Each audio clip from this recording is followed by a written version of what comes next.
Hello friends, आज इस video में हम देखेंगे कि हम ओवर थिंकिंग को कैसे जड़ से मिटा सकते हैं और उसके 5 तरीके। तो ये वीडियो आखिर तक जरूर देखिए। हम शुरू करेंगे एक हाइपोथेटिकल सिचुएशन से, यानी एक झूठ मूठ की कहानी से। आप सुबह कॉलेज या काम पे जाने से पहले अपनी माँ से कहते हैं कि आज आपको लेट हो जाएगा, शायद आप शाम के 8 बजे तक आ जाए। अब शाम के 8 बज जाते हैं। आपकी माँ आपको फोन करती है तो पता लगता है कि आपका फोन स्विच ऑफ है। अब आपकी माँ की थिंकिंग प्रोसेस शुरू हो जाती है। पहले स्टेज चिंता, इसका फोन क्यों नहीं लग रहा, चार्ज क्यों नहीं किया, वगैरह वगैरह बोलते रहती है। फिर बाद में अपने काम में लग जाती है। इसमें 2 घंटे चले गए, रात के 10 बज गए। अब माँ की थिंकिंग प्रोसेस सेकेंड स्टेज में पहुंच जाती है। डर, अरे बाप रे, इसको क्या हो गया, कुछ एक्सीडेंट वगैरह तो नहीं हो गया, हाँ गिरविर तो नहीं गया। और फिर आपके सारे दोस्तों को फोन करना शुरू हो जाता है। इसमें हो जाते हैं अगले 2 घंटे। अब रात के 12 बज गए। अब आपकी माँ की थिंकिंग प्रोसेस पहुंच जाती है पैनिक मोड में। सबको फोन करके हो गए, आपको दोस्तों को, आपके रिलेटिव्स को, आस पड़ोस को पूछ के हो गया है। और अब घर में रोना धोना शुरू हो गया। आपकी तलाश शुरू होने ही वाली थी, तभी घर की घंटी बजती है और आप घर में एंट्री ले लेते हैं। अगर मेरी माँ बात करूँ तो पहले मेरी माँ मुझे मारेगी और फिर बाद में पूछेगी कहाँ गया था। आप सब अपनी अपनी माँ की रिएक्शन सोच सकते हैं और कमेंट बॉक्स में लिख सकते हैं। अब इस कहानी से हमें यह सीख मिलती है कि रियलिटी में तो आप अपने दोस्तों के साथ बहुत खुश थे, पर आपकी माँ ने अनजाने में उसी सिचुएशन को नेगेटिव मीनिंग दे दिया और रोना शुरू कर दिया। Don't believe everything you think के ऑथर जोसेफ येल हमें ये पहला सबक देते हैं कि एक्चुअली में thought is not a reality, yet it is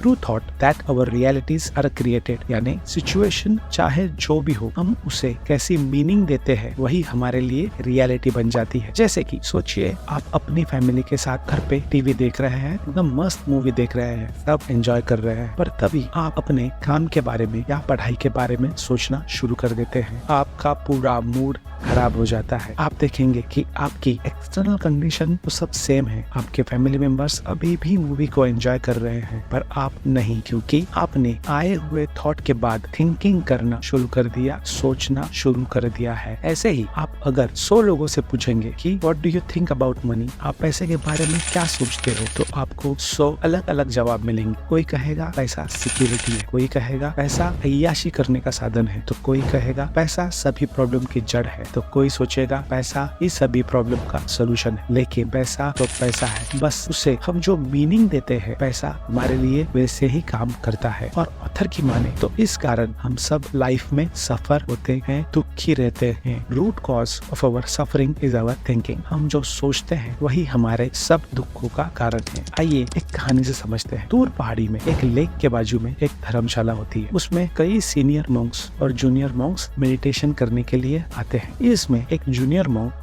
अपने मेडिटेशन की प्रोग्रेस सीनियर मॉन्क को बतानी होती है। तब एक जूनियर मॉन्क सीनियर मॉन्क को बताता है कि उसके मेडिटेशन में बिल्कुल भी मन नहीं लग रहा है, क्योंकि उसे बार बार कुछ न कुछ डिस्टर्ब कर रहा है, जैसे कि बाहर चलने वाली हवा, पेड़ हिलने से होने वाली हवा, पंछियों के चुलबुल, सब सुन के मेडिटेशन में उसे डिस्टर्ब हो रहा था और कभी कभी उसे गुस्सा भी आ रहा था। सीनियर मॉन्क कहते हैं कि ये तो ठीक नहीं है, पर तुम्हें एक्चुअली में किस पर गुस्सा आ रहा है ये जानना जरूरी है। जूनियर मॉन्क थोड़ा सोचता है और फिर बाद में धर्मशाला के बाहर मेडिटेशन करने की जगह ढूंढता है। तो उसे तालाब के किनारे शांत जगह मिल जाती है, पर यहाँ भी पंछियों की चुलबुल होती ही रहती है। फिर भी धर्मशाला से तो ज्यादा शांति है, ऐसे सोच के वो यहाँ पे रोज मेडिटेशन करने शुरू कर देता है। 2-3 दिनों के बाद उसे तालाब के किनारे एक बोट दिखती है। वो सोचता है कि बोट में बैठकर तालाब के बीचों बीच मेडिटेशन करता हूँ ताकि कोई डिस्टर्ब न कर सके। वो वैसे ही करता है। उस बोट पर तालाब के बीच में बहुत शांति मिलती है और वो बहुत दिनों तक लगातार बोट में मेडिटेशन करते रहता है। एक दिन जब वो बोट में मेडिटेशन कर रहा होता है तो उसको कोई आवाज आती है। वो आंखें खोल के देखता है तो पता लगता है कि तालाब में एक दूसरी बोट उसकी तरफ आ रही है। वो चिल्ला के कहता है कि भाई जो भी वो बोट में है अपनी बोट घुमा ले, नहीं तो टक्कर हो जाएगी। पर दूसरी बोट नहीं रुकती और दोनों की टक्कर हो जाती है। गुस्से में जूनियर मॉन्क चिल्लाता है कि किसने मुझे टक्कर मारी। वो अपनी बोट से दूसरी बोट में देखता है तो आश्चर्यचकित हो जाता है। दूसरी बोट में कोई नहीं था, वो एकदम खाली थी। शायद ये बोट ऐसे ही पानी में बहती हुई आई और उसके बोट को टकरा गई। तभी मॉन्क को अपने गुरु का सवाल याद आता है कि तुम्हें एक्चुअल में किस पे गुस्सा आ रहा है। जूनियर मॉन्क समझ जाता है कि वो सभी चीजें जो मेडिटेशन में उसे डिस्टर्ब कर रही थी वो सब इस खाली बोट की तरह ही थी। इन सब चीजों पे उसका खुद का रिएक्शन ही उसके गुस्से का कारण है। वो चुपचाप वापस धर्मशाला आ जाता है और दूसरे मॉन्क के साथ मेडिटेशन करने शुरू कर देता है। सीनियर मॉन्क ये देखकर खुश हो जाता है, कहता है तुम्हें तुम्हारे गुस्से का असली कारण समझ में आ गया है और ये अपना दूसरा लेसन है कि अपने सभी दुख